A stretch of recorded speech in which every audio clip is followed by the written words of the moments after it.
Tanaman yang berkembang biak dengan rimpangnya ini ternyata banyak mengandung segudang manfaat, bukan sebagai bumbu masakan saja, tetapi juga sebagai ramuan bahan jamu tradisional yang dipercaya ampuh dari zaman dahulu kala dan sudah terbukti khasiatnya.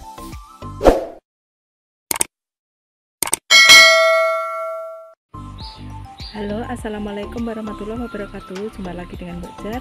Pada saat ini Mbak Jar ada di perkebunan laos merah. Nah, di belakang Mbak Jar ini adalah kebun laos merah yang sangat luas dan dibudidayakan secara khusus untuk disetorkan ke pabrik jamu. Nah, apa saja manfaat laos merah sehingga dibudidayakan seperti ini? Yuk kita ikuti ulasan Mbak Jar berikut ini.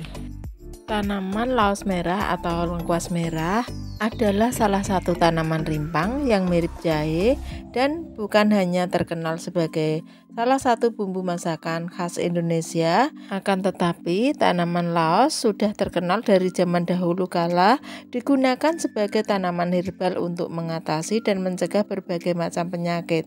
Karena tanaman lengkuas diketahui mengandung banyak senyawa penting bagi kesehatan tubuh kita seperti galangin, asam felonik, polifenol, dan juga flavonoid. Tanaman lengkuas juga mengandung minyak atsiri dan minyak atsiri akan keluar apabila rimpang lengkuas ini ditumbuk. Nah, apa saja manfaat dan kegunaan lengkuas bagi tubuh kita? Ternyata manfaatnya sangat banyak sekali sobat-sobat Mbak Jar. Nah, manfaat yang pertama adalah lengkuas bisa meredakan nyeri sendi. Sama seperti halnya jahe dan kunyit, ternyata lengkuas mengandung senyawa kimia anti radang yang bisa meredakan nyeri sendi. Manfaat lengkuas yang kedua adalah ternyata lengkuas bisa menurunkan kadar gula dalam darah.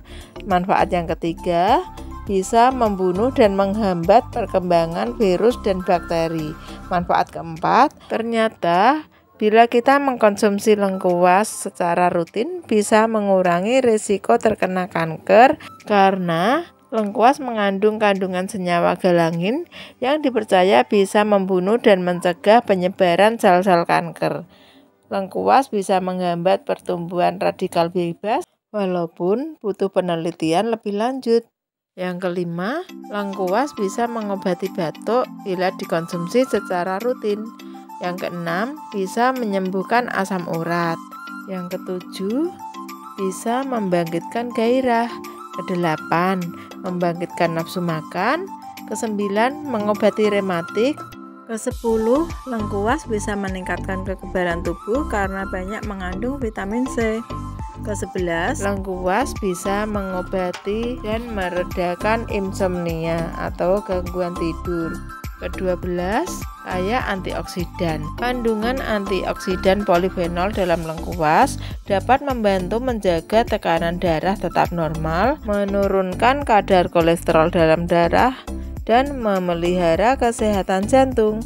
Yang ke-13, ternyata lengkuas juga bisa meredakan kram otot.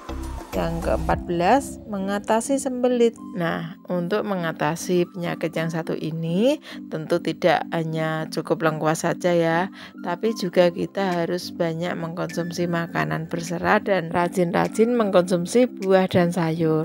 Untuk manfaat yang ke-15, laos atau lengkuas ternyata sangat baik untuk kesehatan tulang karena lengkuas mengandung kalsium sehingga sangat bagus untuk menjaga kepadatan tulang dan gigi. Yang ke-16, mengurangi peradangan kulit. Manfaat yang ke-17, ternyata lengkuas juga bisa mengobati penyakit kulit seperti panu, kadas, kurap, dan lain-lain. Nah, masih banyak lagi manfaat lengkuas yang belum bisa Mbak Jar sebutkan satu persatu ya. Dan biasanya kita mempergunakan lengkuas ini untuk obat dengan cara diperas, diambil airnya, atau diseduh seperti kita membuat teh. Biasanya lengkuas ini bila digunakan untuk ramuan herbal biasanya diiris tipis-tipis lalu dikeringkan ya. Jadi kita bisa mempergunakan sewaktu-waktu. Dan siapa sangka rimpang yang harganya paling murah ini ternyata banyak sekali manfaatnya. Kalau misalnya jahe, kunyit, kencur, dan lain-lain biasa dihargai dengan harga yang lumayan tinggi, tapi kalau lengkuas ini biasanya cukup murah dan sangat terjangkau. Nah, tidak ada salahnya kan kita menanam lengkuas di pojok-pojok pekarangan maupun di kebun-kebun kita untuk persediaan tanaman obat sehari-hari atau juga sebagai bumbu dapur untuk menghemat keuangan atau pengeluaran dapur kita. Karena menanam lengkuas sangat mudah dan tidak memerlukan perawatan khusus. Di samping itu, menanam lengkuas juga tidak ada serangan hama yang berarti ya. Kita cukup menanam tanaman ini lalu menyiangi rumputnya atau gulmanya, dan beberapa bulan kemudian kita bisa memanen hasilnya. Dengan berkembangnya industri jamu secara modern membuat harga lengkuas makin menjanjikan ke depannya. Nah, demikian tadi review dari Mbok Jar tentang tanaman lengkuas yang bisa dibudidayakan sebagai tanaman alternatif di lahan-lahan tidur. Semoga bermanfaat. Silahkan like, share, dan subscribe agar Mbok Jar makin semangat bikin konten-konten berikutnya. Dan terima kasih banyak untuk yang selama ini mendukung channel Mbok Jar. Semoga dibalas kebaikan yang banyak oleh Allah Subhanahu wa Ta'ala. Amin amin ya rabbal alamin. Wassalamualaikum warahmatullahi wabarakatuh. Dadah.